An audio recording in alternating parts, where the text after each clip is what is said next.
Hello students, आज जो बेटा हम टॉपिक डिस्कस कर रहे हैं ये बेटा हमारे पास टॉपिक है आइसोमेरिज्म। ठीक है। और बेटा हम आइसोमेरिज्म के टाइप स्टडी करेंगे और डिफरेंट टाइप के आइसोमेरिज्म।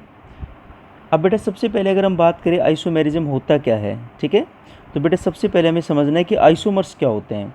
बेटा आइसोमर्स क्या होते हैं? दो या दो से ज़्यादा कंपाउंड जिनका मोलिकुलर फॉर्मूला सेम हो, ठीक है, बट उनकी जो प्रॉपर्टीज़ हैं, चाहे बेटा फिजिकल प्रॉपर्टीज़ हो या बेटा केमिकल प्रॉपर्टीज़ हो, वो डिफरेंट होनी चाहिए।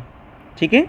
तो जैसे बेटा अगर मैं कहूँ कि मान लो मेरे पास बेटा ये एक मोलिकुलर फार्मूला है C2H6 हो, ठीक है। अब बेटा इस मोलिकुलर फार्मूला से हमारे पास दो कंपाउंड बनते हैं। एक बेटा हमारे पास कंपाउंड बनते हैं दैट इज़ CH3CH2OH। OH का मतलब बेटा एल्कोहल फंक्शनल ग्रुप है। और बेटा जो दूसरा हमारे पास कंपाउंड बनेगा दैट इज़ CH3OCH3। ठीक है। ये बेटा जो फंक्शनल ग्रुप है दैट इज़ ईथर। और बेटा ये जो हमारे पास फंक्शनल ग्रुप है दैट इज़ एल्कोहल।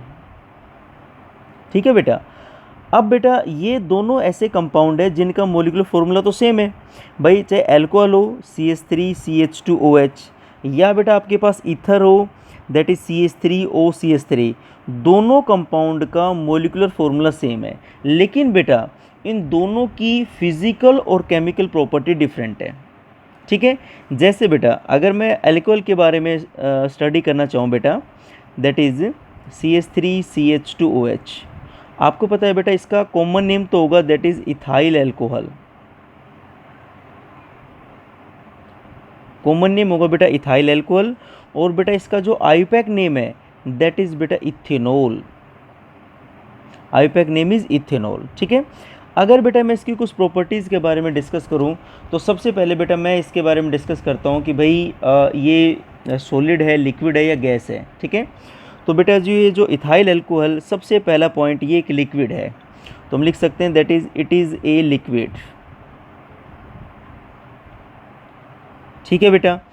अगर मैं इथाइल एल्कोहल के बारे में बेटा नेक्स्ट पॉइंट देखूं तो बेटा इसका जो बॉइलिंग पॉइंट है वो हाई होता है। ठीक है। इसका जो बेटा बॉइलिंग पॉइंट है वो बेटा इसका बॉइलिंग पॉइंट बताओ क्या मिलेगा?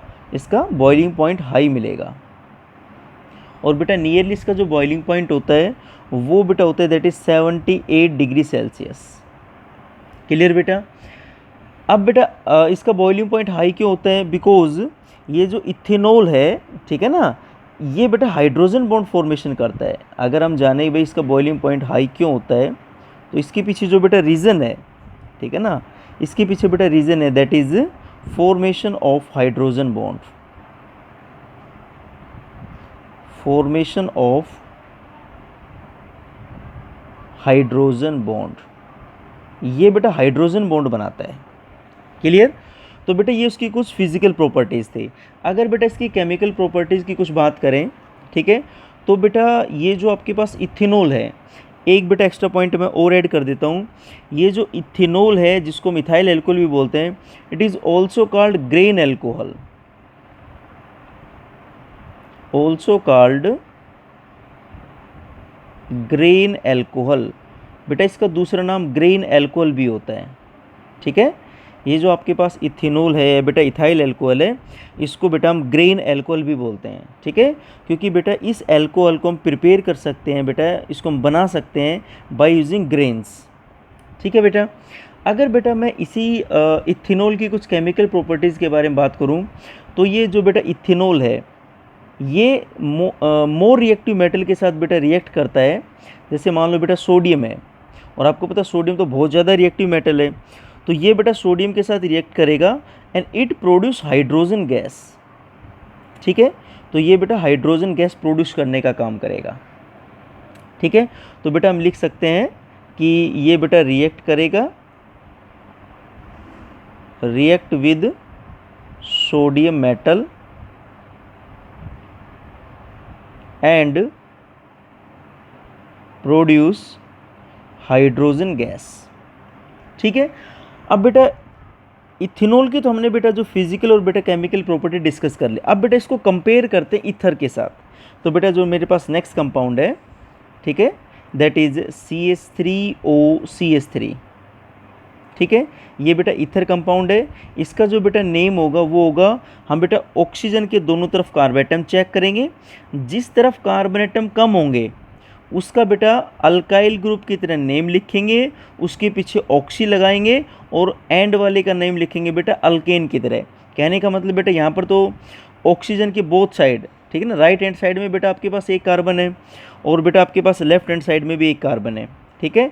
तो एक का तो हम लिखेंगे बेटा, इसका कॉमन नेम लिखा जाता है, मैं आईपैक नेम बेटा, दैट इज़ अल्कोक्सी अल्केन। इस कॉमन पैटर्न से बेटा इसका नेम लिखा जाता है। अब एक्चुअली में बेटा जिस ऑक्सीजन के बेटा राइट हो या लेफ्ट हो, नंबर ऑफ कार्बन एटम कम होते हैं उसका तो बेटा नाम लिखते हैं अल्कोक्सी की तरह, और बेटा जिस तरफ कार्बन एटम ज़्यादा होते हैं, ठीक है ना, ऑक्सीजन की जिस side number of carbon atom बेटा ज़्यादा होते हैं उसका नाम बेटा अल्केन की तरह लगते हैं। जैसे बेटा यहाँ पर तो दोनों तरफ बेटा आपके पास एक एक कार्बन है, तो बेटा एक कार्बन के वर्ड रूट बेटा क्या हो जाएगा, एक कार्बन के लिए बेटा वर्ड रूट क्या है, दैट इज़ मिथ, ठीक है बेटा। इसके बताओ एंड में क्या लगा देंगे, दैट इज़ ऑक्सी, तो बताओ भाई क्या बन गया, ये मिथॉक्सी, ठीक है। और एक का बेटा हम नाम कैसे लिखेंगे, अल्केन की तरह, तो बताओ भाई एक CH3 को हम क्या लिखेंगे बेटा, दैट इज़ मीथेन, तो बेटा इसका नेम क्या हो जाएगा बताओ, दैट इज़ मिथॉक्सी मीथेन, ठीक है बेटा। अब इसकी प्रॉपर्टीज़ के बारे में बेटा हम स्टडी करते हैं, ठीक है ना। तो बेटा इसकी सबसे पहली प्रॉपर्टी बेटा, जैसे इथाइल अल्कोहल या इथेनॉल बेटा लिक्विड फॉर्म में होता है, ठीक है, तो ये बेटा जो ईथर है, ये जो कंपाउंड है, ये बेटा गैस स्टेट में प्रेजेंट है, तो हम लिख सकते हैं that it is a gas, it is a gas, ये बेटा गैस की फॉर्म में है, ठीक है बेटा। इसका जो बॉइलिंग पॉइंट है वो लो होता है, इसका जो बेटा बॉइलिंग पॉइंट है वो लो है, ठीक है। और बेटा इसका अगर हम बॉइलिंग पॉइंट की बात करें तो इसका बेटा बॉइलिंग पॉइंट है दैट इज -24 डिग्री सेल्सियस। अब इसका बॉइलिंग पॉइंट तो बहुत हाई था बेटा एल्कोहल का, तो रीज़न क्या था, क्योंकि हाइड्रोजन बॉन्ड बनाता है, ये बेटा ईथर कोई भी हाइड्रोजन बॉन्ड नहीं बनाता है। तो अगर हम इसके पीछे रीज़न लिखें तो रीज़न में बेटा यही होगा दैट नो हाइड्रोजन बॉन्ड, यहाँ पर बेटा कोई भी हाइड्रोजन बॉन्ड नहीं बन रहा है, ठीक है बेटा। और इसी वजह से बेटा इसका जो बॉइलिंग पॉइंट है वो लो है। नेक्स्ट बेटा अगर मैं इसकी बेटा कुछ केमिकल प्रॉपर्टीज़ के बारे में डिस्कस करूं, बेटा मैं सेम प्रॉपर्टी कंपेयर कर रहा हूं। पहले बेटा इसकी फिजिकल स्टेट लिक्विड थी, इसकी फिजिकल स्टेट गैस है, इसका बेटा बॉइलिंग पॉइंट हाई है, इसका बेटा बॉइलिंग पॉइंट लो है। ये अल्कोहल हाइड्रोजन बॉन्ड बनाता है बेटा, ईथर बेटा हाइड्रोजन बॉन्ड नहीं बनाता है। नेक्स्ट मैंने देखा था बेटा अल्कोहल सोडियम मेटल के साथ रिएक्शन करता है और हाइड्रोजन गैस प्रोड्यूस करता है, और जो बेटा आपके पास ईथर है, ठीक है बेटा, ये बेटा सोडियम मेटल के साथ कोई रिएक्शन नहीं करेगा, ठीक है। और जब बेटा कोई रिएक्शन नहीं होगी तो कोई हाइड्रोजन गैस भी प्रोड्यूस नहीं होगी, तो हम लिख सकते हैं that is no gas evolved, no gas evolved, बेटा कोई भी गैस इवोल्ड नहीं होगी, ठीक है, बिकॉज ये सोडियम मेटल के साथ रिएक्शन नहीं कर रहा। लेकिन बेटा हमने देखा कि इथेनॉल और बेटा आपके पास ईथर दोनों कंपाउंड का मोलिकुलर फॉर्मूला सेम है C2H6O, लेकिन बेटा दोनों की फिजिकल प्रॉपर्टी और बेटा दोनों की केमिकल प्रॉपर्टी बिल्कुल डिफरेंट है, ठीक है। इनको बेटा हम बोलते हैं, ऐसे कंपाउंड को हम बोलते हैं दैट इज़ आइसोमर्स, और ये जो बेटा फिनोमिनन है, ये जो प्रोसेस है, इसको बेटा हम बोलेंगे दैट इज़ आइसोमेरिज्म। तो बेटा इसको बताओ हम क्या लिख सकते हैं, अगर मैं इसके डेफिनेशन लिखना चाहूँ, अगर बेटा मैं आइसोमेरिज्म की डेफिनेशन लिखना चाहूँ तो बेटा मैं लिख सकता हूँ दैट इज़ टू और more compounds having same molecular formula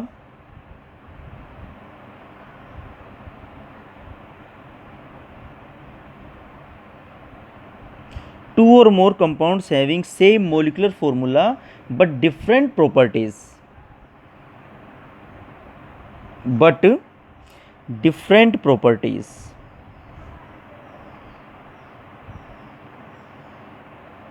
different properties।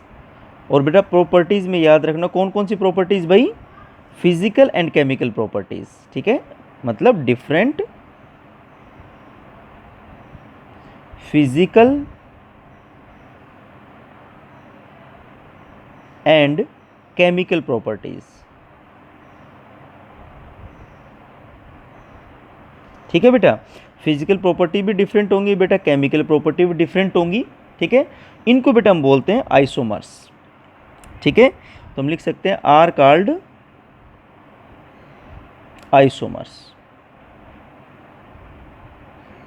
और बेटा इस फिनोमिनन को हम क्या बोलेंगे, एंड दिस फिनोमिनन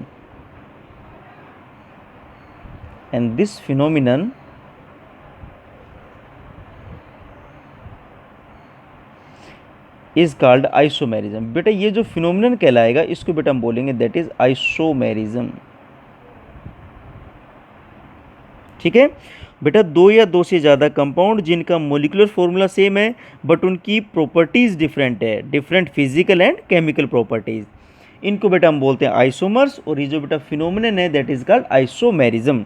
और बेटा ये मैंने आपको बिल्कुल डिटेल से बता दिया है कि भाई कैसे कैसे प्रॉपर्टी फिजिकल और केमिकल प्रॉपर्टी बेटा डिफरेंट है बट दोनों का जो मोलिकुलर फॉर्मूला है वो बेटा सेम है। अब बेटा हम बात करते हैं आइसोमेरिज्म के टाइप के बारे में, ठीक है। तो बेटा हम नेक्स्ट जो डिस्कस कर रहे हैं that is type of isomerism, types of isomerism. बेटा आइसोमेरिज्म के टाइप के बारे में, ठीक है बेटा। अगर मैं आइसोमर को ब्रॉड कैटेगरी में डिवाइड करूं तो बेटा आइसोमर आपका 2 टाइप्स के होंगे, ठीक है। अगर मैं इसको ब्रॉडली बेटा कैटेगराइज करूं तो इसकी बेटा 2 कैटेगरी होंगी। एक बेटा होगा that is structural isomerism, structural isomerism, ठीक है बेटा। और बेटा एक आपके पास जो कैटेगरी आएगी दैट इज स्टीरियो आइसोमेरिज्म,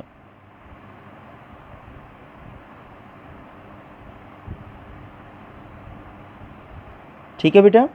एक हमारे पास बेटा कैटेगरी आएगी दैट इज स्ट्रक्चरल आइसोमेरिज्म और बेटा एक जो हमारे पास कैटेगरी आएगी दैट इज स्टीरियो आइसोमेरिज्म। फिर बेटा स्ट्रक्चरल आइसोमेरिज्म के बहुत सारे टाइप होंगे बेटा फर्दर। जैसे बेटा इसमें जो पहला टाइप आएगा बेटा वो आपके पास आएगा दैट इज चेन आइसोमर्स या चेन आइसोमेरिज्म,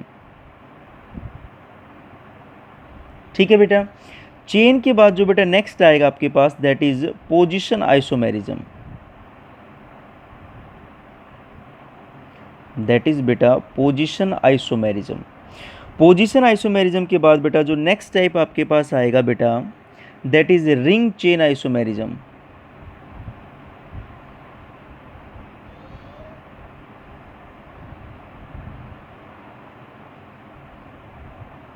दैट इज बेटा रिंग चेन आइसोमेरिज्म, ठीक है। इसके बाद जो बेटा आपके पास नेक्स्ट आएगा बेटा that is functional group isomerism,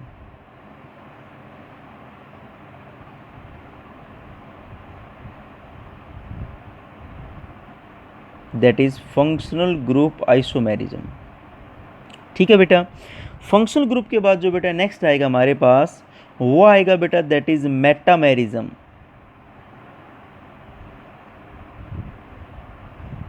और बेटा नेक्स्ट जो हमारे पास टाइप आएगा that is tautomerism,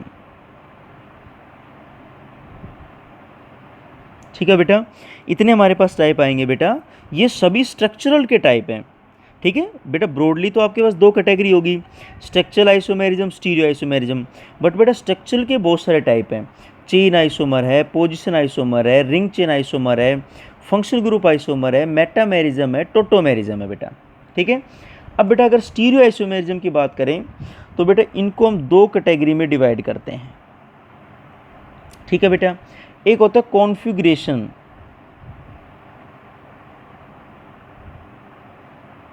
that is configuration isomerism, और बेटा एक होता है कन्फॉर्मेशन,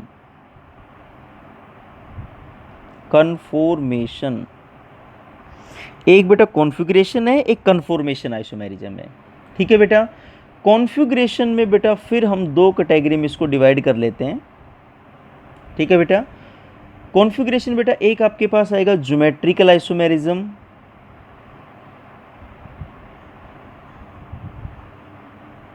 ज्योमेट्रिकल आइसोमेरिज्म, और बेटा जिसको हम शॉर्ट फॉर्म में ज्योमेट्रिकल आइसोमेरिज्म को बेटा लिख देते हैं जी डॉट आई, ज्योमेट्रिकल आइसोमेरिज्म। और बेटा एक जो हमारे पास आएगा दैट इज ऑप्टिकल आइसोमेरिज्म।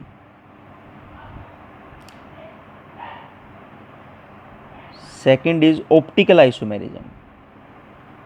ठीक है बेटा, एक ज्योमेट्रिकल हो गया, एक ऑप्टिकल हो गया। ठीक है, फिर बेटा ज्योमेट्रिकल में भी हम इसको थोड़ा सा और अगर डिटेल से लिखना चाहें, भाई ज्योमेट्रिकल में क्या क्या हम स्टडी करेंगे।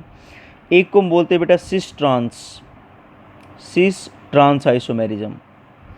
ठीक है बेटा, या होता है बेटा that is syn and anti बेटा।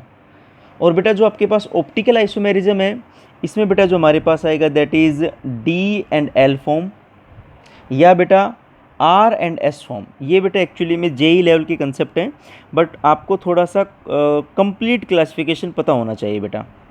ठीक है, डी का मतलब हो गया बेटा दैट इज डेक्स्ट्रो रोटेटरी, और एल का मतलब बेटा हो गया आपके पास लीव रोटेटरी। ठीक है ना, ये इन सभी के बारे में बेटा आपको थोड़ा सा पता होना चाहिए।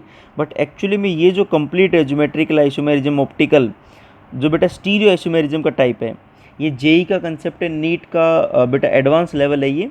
तो बस आपको इंट्रोडक्शन जानना है जस्ट। ठीक है, मेन बेटा जो क्वेश्चन आता है एनटीएससी के अंदर वो यहीं से आता है। ठीक है, स्ट्रक्चरल आइसोमेरिज्म के टाइप से आता है बेटा। अब बेटा सबसे पहले जो हम स्टार्ट करने जा रहे हैं बेटा, वो हमारे पास होगा बेटा दैट इज़ चेन आइसोमेरिज्म, या बेटा जिसको हम बोल सकते हैं दैट इज़ चेन आइसोमर्स। ठीक है, तो बेटा जो सबसे पहले हम डिस्कस करेंगे बेटा that is chain isomerism.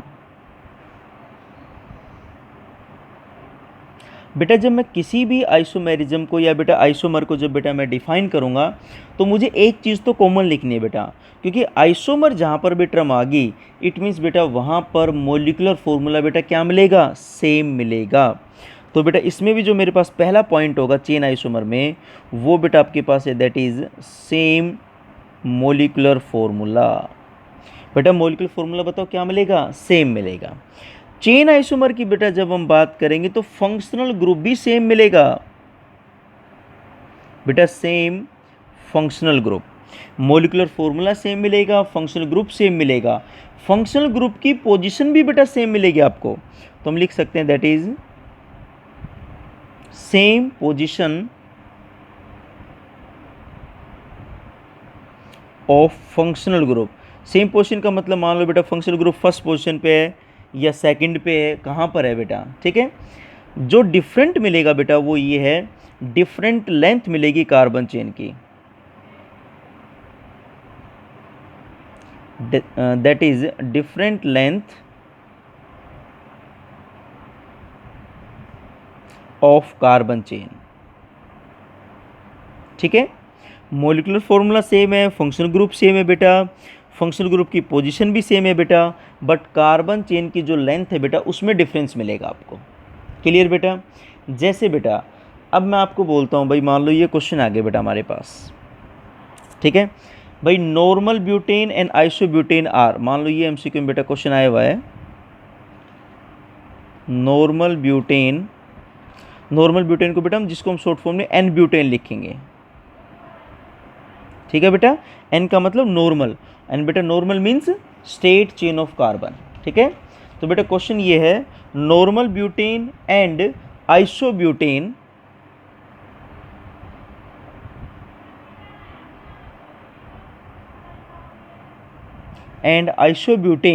Are, वो जो नॉर्मल ब्यूटेन है और आइसोब्यूटेन है वो क्या है। ठीक है, तो बेटा जैसे मान लो हमारे पास पहला ऑप्शन है दैट इज होमोलोगस। ओके बेटा, हमारे पास जो सेकंड ऑप्शन उसने दे रखा है वो दे रखा है बेटा दैट इज आइसोमर्स। थर्ड बेटा जो उसने हमें ऑप्शन दे रखा है that is both of these.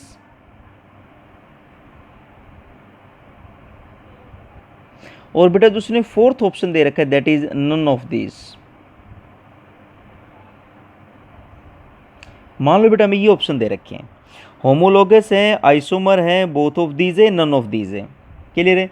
अब बेटा पहले मैं बेटा इसका जो स्ट्रक्चर वो ड्रॉ करता हूँ। एन का मतलब हो गया normal, normal means straight chain बेटा। जैसे मैं ड्रॉ कर लेता हूँ बेटा पहले एन ब्यूटेन के बारे में। एन मीन्स नॉर्मल, नॉर्मल का मतलब बेटा क्या हो गया, कार्बन एटम की स्ट्रेट चेन है। बेटा मैं हाइड्रोजन नहीं लगाऊंगा, ठीक है, हाइड्रोजन आप वैलेंसी कंप्लीट कर लेना। कार्बन टेट्रावैलेंट है, 4 बॉन्ड बनाएगा। यहाँ पर बेटा एक डैश का मतलब एक बॉन्ड बना चुका है, 3 बॉन्ड की कमी है बेटा तो 3 हाइड्रोजन लग जाएंगे। ये कार्बन बेटा 2 बॉन्ड बना चुका है, 2 बॉन्ड की कमी है बेटा, 2 हाइड्रोजन एटम अटैच हो जाएंगे। तो ये अंडरस्टूड है बेटा, ठीक है। तो ये बेटा एन का मतलब नॉर्मल मतलब स्ट्रेट चेन, ये देखो बेटा कार्बन एटम की मैंने स्ट्रेट चेन बना दी है, ठीक है। दूसरा बेटा हमारे पास है दैट इज आइसोब्यूटेन, ठीक है। ये बेटा आपके पास हो गया आइसोब्यूटेन, ठीक है। तो आप देख सकते हो अगर मैं दोनों का फॉर्मूला लिखूंगा बेटा तो दोनों में फॉर्मूला बताओ क्या बनेगा, C4H10, ठीक है। लेकिन बेटा सब कुछ सेम है, सिर्फ कार्बन चेन की लेंथ में डिफरेंस है भाई, यही तो है। मॉलिक्यूलर फॉर्मूला सेम मिलेगा, फंक्शनल ग्रुप सेम मिलेगा, फंक्शनल ग्रुप की पोजीशन सेम मिलेगी बेटा, जो डिफरेंट मिलेगा वो कार्बन चेन की लेंथ। यहाँ पर जो बेटा लेंथ है कार्बन चेन की 4 कार्बन एटम की बेटा आपके पास लेंथ है, लेकिन बेटा यहाँ पर आपके पास सिर्फ 3 कार्बन एटम की लेंथ है। ये लोगे तो भी 3 कार्बन, ये लोगे बेटा तो भी 3 कार्बन, और बेटा अगर हम ये चेन सिलेक्ट करते हैं बेटा तो भी 3 ही कार्बन है। तो आप देख सकते हो यहाँ पर मोलिकुलर फॉर्मूला सेम है बट कार्बन चेन की लेंथ में डिफरेंस है, ठीक है। तो ये बेटा क्या कहलाएगा, आइसोमर्स कहलाएगा। और बेटा आइसोमर में भी कौन सा आइसोमर, चेन आइसोमर। कौन सा आइसोमर होगा बेटा, दैट इज चेन आइसोमर्स,